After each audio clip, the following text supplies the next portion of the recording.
Cek, bismillahirrahmanirrahim. Assalamualaikum warahmatullahi wabarakatuh. Kok kayak yang lemes ya? Udah makan, Bu? Udah makan? Semuanya nih? Makan apa, Bu? Dawet. Bapak makan apa, Pak? Makan nasi. Kurangin makan nasi, Pak. Banyakin makan buah. Nah, seperti Pak Sugito nih. Saya baru tahu Pak Sugito nih kurang makan nasinya, banyakin makan buah. Nah, itu sehat tuh. Nah, alhamdulillahirabbil alamin wassalatu wassalamu ala Rasulillah amma ba'du. Tanggal 17 Ramadan. Alhamdulillah. Kita senantiasa bersyukur kepada Allah. Kenapa sih kita harus senantiasa bersyukur ya? Pokoknya semua pidato, semua kultum pasti diawali dengan alhamdulillah. Tahu gak Bu kenapa? Khutbah tuh salah satu dari rukunnya itu alhamdulillah. Mau khutbah harus alhamdulillah. Mau kultum alhamdulillah. Mau pidato, mau ceramah apapun, bahkan rapat desa pun dimulai dengan alhamdulillah. Karena kita nih sering lupa bersyukur. Diingatkan sering saja lupa bersyukur. Padahal semua yang kita miliki ini adalah pemberian Allah. Kita kadang-kadang sombong dengan harta yang kita miliki. Kadang-kadang sombong. Kita punya harta, kita punya mobil, kita punya motor, kita punya rumah. Kadang-kadang nih kita sombong. Makanya kita diingatkan, Allah tuh yang memberikanmu itu tuh. Allah yang memberikanmu itu. Jadi benar-benar kita harus hanya bersyukur kepada Allah. Dan kita dengan beramal ini kita berharap surganya Allah. Berharap apa, Bu? Surganya Allah.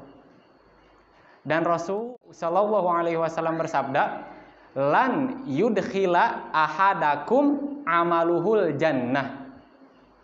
Tidak ada seorang pun dari kalian yang bisa masuk surga karena amalnya.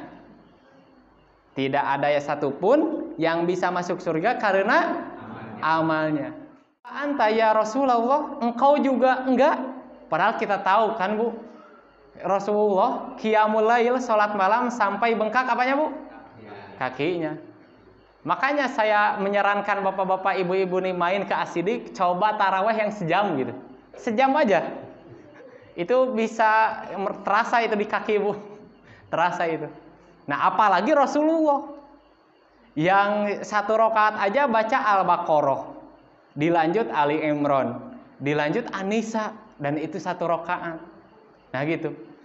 Dan engkau juga enggak masuk surga karena amalmu. Kemudian Rasulullah bilang apa? Ya, aku juga enggak masuk surga karena amalku. Tapi karena apa? Karena rahmatnya Allah. Karena apa, Bu? Rahmatnya Allah. Dan Bu, surga itu di Al-Quran digambarkan, kalian tuh di surga gak akan mungkin kelaparan dan gak akan mungkin kehausan. Jadi kalau bapak-bapak atau ibu-ibu merasakan lapar, merasakan haus, ya namanya juga di dunia. Dunia ada laparnya. Betul, Pak? Betul. Ada laparnya, ada hausnya. Di surga kita gak lapar, kita gak haus. Dan nih, berita kabar paling menggembirakan buat bapak-bapak nih. Dengerin nih, Pak, baik-baik, Pak. Di surga itu, adna ahlil jannah, paling apes-apesnya ahli surga. Ngerti apes ya, Bu ya? Bahasa Jawa itu bahasa Indonesia, Bu? Paling celakanya ahli surga gitu. Paling ruginya ahli surga itu dapat 72 pasangan. Wih. 72 bidadari, Pak. Itu paling apes, Pak. Itu paling apesnya ahlu surga. Tapi bapak-bapak mah gak akan mungkin paling apes penduduk surga. Bapak-bapak makan soleh. Jadi surganya tuh di paling tinggi, insya Allah, Pak. Insya Allah, amin ya. Paling apesnya ahli surga dapat 72 bidadari. Dan berapa pelayannya? Pelayannya sampai 3.000 pelayan. Bisa nyuruh apa aja. Ambilin itu, ambilin ini. Itu sampai 3.000 pelayan. Paling apesnya. Apalagi bapak-bapak yang sering ke masjid, bapak-bapak yang sering ngaji. Insya Allah mudah-mudahan kita ditempatkan di surga bersama Rasulullah SAW. Baiklah, kita mulai sholat taraweh kita berjamaah. Kita sama-sama bersyukur kepada Allah karena Allah telah memudahkan kita untuk melaksanakan sholat taraweh serta sholat witir berjamaah. Alhamdulillah. Karena pada dasarnya ini semua adalah hidayah dari Allah. Betul gak, Bu? Hidayah. Ibu-ibu tuh ngerti hidayah, Bu? Ini kan musola al-hidayah nih. Musola al-hidayah ya. Hidayah itu apa tuh? Hidayah. Ada namanya hidayatul taufik, ada namanya hidayatul irsyad. Kalau hidayatul taufik itu murni dari Allah. Makanya Allah berfirman kepada Rasulullah, "Innaka la tahdi man ahbabta." Engkau tidak akan mungkin bisa memberikan hidayah kepada orang yang engkau cintai. Rasulullah, beliau itu cinta kepada pamannya, Abu Thalib namanya. Siapa, Bu? Abu Thalib. Tapi Abu Thalib meninggal dalam keadaan bukan Islam. Dan padahal Rasulullah tuh sangat berharap sekali Abu Thalib itu masuk Islam karena kecintaannya. Tapi enggak. Allah tuh lebih tahu apa yang ada di dalam hatinya. Makanya Allah berfirman, "Innaka la tahdi man ahbabta." Engkau tuh enggak akan bisa memberikan petunjuk kepada orang yang engkau cintai.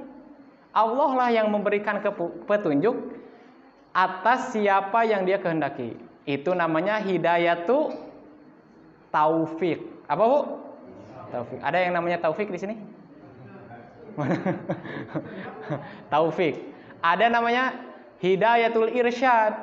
Nah, hidayah-hidayah ini yang kita dapat dari manusia, dari para ustadz, dari para penceramah, dari teman bahkan bisa.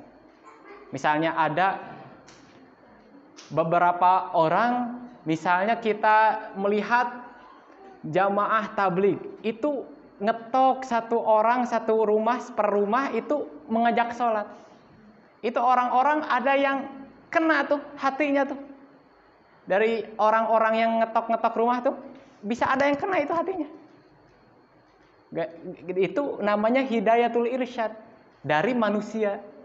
Nah, makanya Allah berfirman kepada Rasulullah, "Wa innaka latahdi ila siratim mustaqim." Sesungguhnya engkau adalah pemberi petunjuk kepada jalan yang lurus.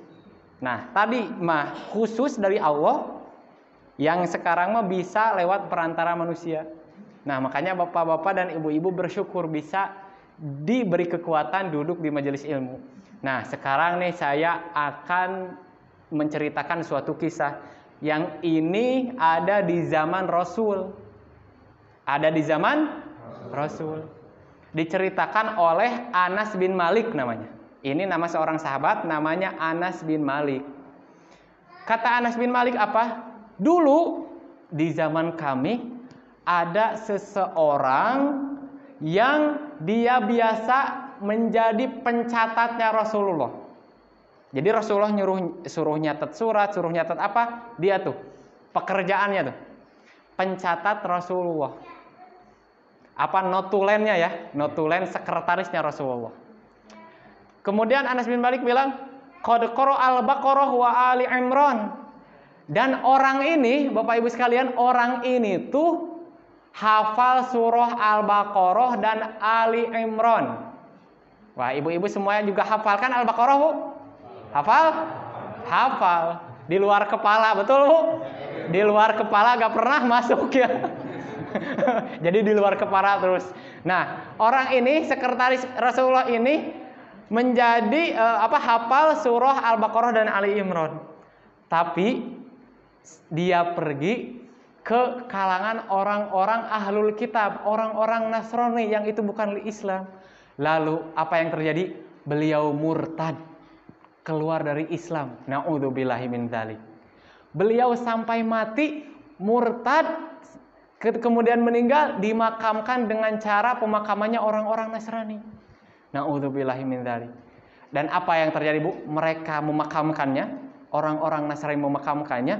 Kemudian besoknya orang ini ada di atas tanah. Kemudian orang-orang Nasrani itu menaruh curiga kepada orang-orang Muslim. Ini kayaknya kerjaan orang-orang Muslim nih. Mereka gak terima ada orang Muslim yang pindah agama. Dikubur lagi lebih dalam sama mereka, lebih dalam. Besoknya lagi, Bu, ada lagi di atas. Masih gak percaya mereka. Ini pasti nih kerjaan orang-orang Islam nih. Kemudian digali lagi semakin dalam. Mereka kuburkan lagi. Besok paginya lagi ada di atas. Dan mereka akhirnya sadar ini gak mungkin kerjaan manusia nih. Tuh, itulah orang yang hafal Al-Baqarah dan Ali Imran.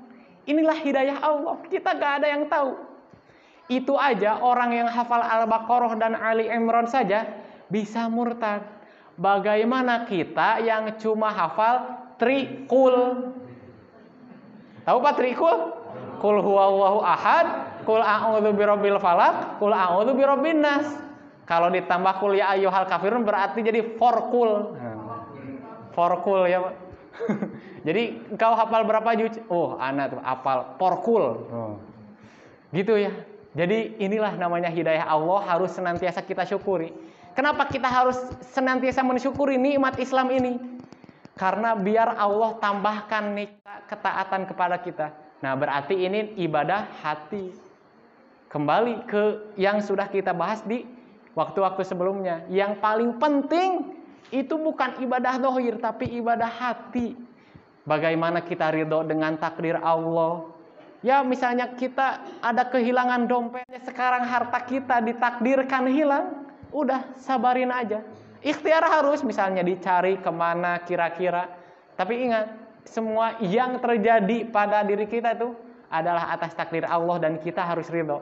Jangankan hilangnya dompet kita atau hilangnya nyawa orang yang kita cintai misalnya. Daun jatuh aja, daun jatuh dari pohonnya itu atas ilmu Allah. Apalagi meninggalnya orang yang kita cintai, hilangnya harta kita. Semua hal musibah yang menimpa kita pasti itu ditakdirkan dari Allah dan pasti itu tidak akan melebihi kemampuan kita.